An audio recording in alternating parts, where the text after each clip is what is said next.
ये बहुत बहुत इम्पोर्टेंट टॉपिक मैथ्स का, इवन और ऑड फंक्शन। आखिर ये इवन और फंक्शन होते क्या हैं? अगर f minus x F x के बराबर आ जाए तो फंक्शन इवन, लेकिन अगर f minus of x minus of x के बराबर आए तो ये ऑड।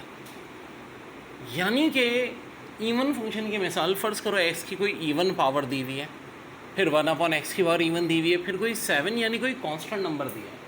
क्या कांस्टेंट नंबर भी इवन होता है? बिल्कुल इवन होता है, क्योंकि कांस्टेंट नंबर में x की पावर 0 होती है और 0 एक इवन नंबर है।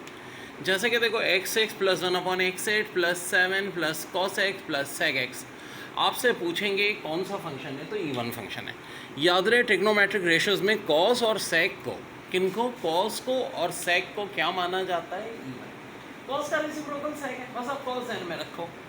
ओके, अब अगर यह प्लस की जगह माइनस होता तो फिर क्या होता? तो देखो, इवन फंक्शन में कोई दूसरा इवन फंक्शन प्लस या माइनस करो तो इवन फंक्शन ही आता है, इवन फंक्शन ही आता है।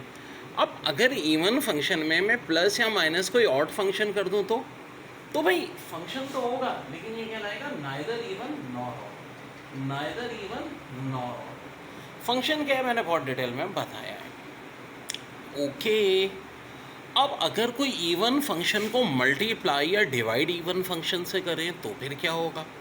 वेल एग्जाम्पल देख लो, x की पावर 6 एक्स स्क्वायर, दोनों इवन है ना, इवन पावर है।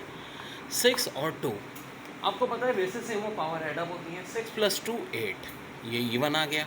अब डिवाइड करके देखें, डिवाइड होता है तो हम सब्ट्रैक्ट करते हैं, 6 माइनस 2 4, ये भी इवन आ रहा है। चलो यार, ये तो इवन आ गया। अब अगर ऑड फंक्शन को मल्टीप्लाई और डिवाइड ऑड से करें तो क्या आएगा? इवन ही आएगा।